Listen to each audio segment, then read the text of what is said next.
दोस्तों, जिंदगी जब सख्ती से पेश आती है तो कई लोगों का आत्मविश्वास भी डगमगा जाता है।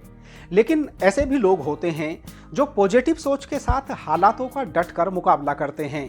यह कहानी भी एक ऐसी महिला की है जिन्होंने अपने जीवन में बहुत संघर्ष किया।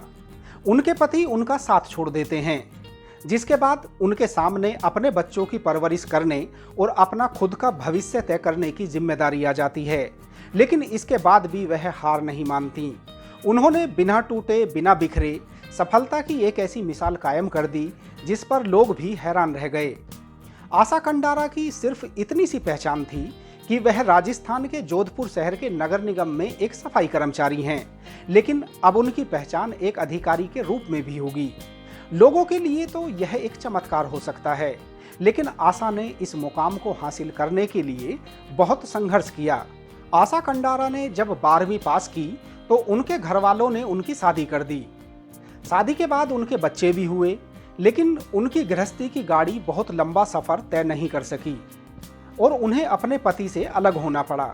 पति से अलग होने के बाद उनके जीवन में संघर्ष बहुत ज़्यादा बढ़ जाता है, लेकिन वह हार नहीं मानती और हमेशा आगे बढ़ने की सोचती हैं। उनकी इच्छा प्रशासनिक सेवा में जाने की थी, लेकिन उन्होंने सिर्फ 12वीं पास की थी, जिसके बाद उन्होंने ग्रेजुएशन कंप्लीट किया। ग्रेजुएशन के बाद वह राजस्थान प्रशासनिक सेवा के एग्ज़ाम की तैयारी करती हैं, लेकिन उनके सामने आर्थिक हालातों की चुनौती आ जाती है।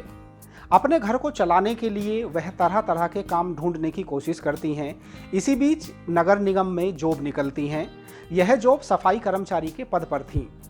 उन्होंने लोगों से सलाह ली तो लोगों ने मजाक बनाया, लेकिन आशा ने इस बारे में जरा भी नहीं सोचा और उन्होंने बेझिझक जॉब के लिए अप्लाई किया, जिसके बाद उन्हें सफाई कर्मचारी के पद पर नियुक्त कर लिया गया।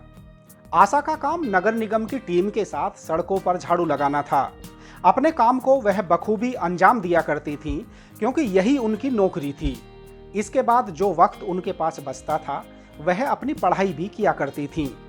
हमारे समाज में ऐसे लोगों की कोई कमी नहीं है जो ना सिर्फ दूसरों से परेशान रहते हैं बल्कि ताने भी दिया करते हैं। आशा के साथ भी कुछ ऐसा ही हुआ। लोग उन्हें ताने दिया करते थे, लेकिन आशा ने लोगों की बातों को नज़रअंदाज कर दिया। बेटी के सपनों को पंख देने के लिए उनके माता पिता ने भी उनका साथ दिया और वक्त वक्त पर बेटी का हौसला बढ़ाते रहे। कहते हैं कि वक्त कैसा भी हो बीत जाता है। आशा के हालात भी थोड़ा संभलने लगे थे। आर्थिक स्थितियां थोड़ा अच्छी हुई तो उन्होंने एग्ज़ाम की तैयारी की और फिर प्रशासनिक सेवा का एग्ज़ाम दिया। आखिर उन्होंने पहले ही प्रयास में RAS एग्ज़ाम पास कर लिया। मीडिया को दिए इंटरव्यू में आशा ने कहा कि इंसान को कभी धैर्य नहीं खोना चाहिए।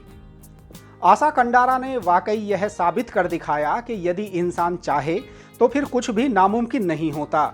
बस उसके अंदर आगे बढ़ने का एक जुनून हमेशा कायम रहना चाहिए। यदि वह जिंदगी के सफ़र में बीच में ही हार गई होती तो आज शायद इस मुकाम पर भी कभी नहीं होती। दोस्तों, आपको भी यह वीडियो पसंद आया है तो सच्ची कहानियाँ पाने के लिए आप भी चैनल को सब्सक्राइब जरूर कीजिए।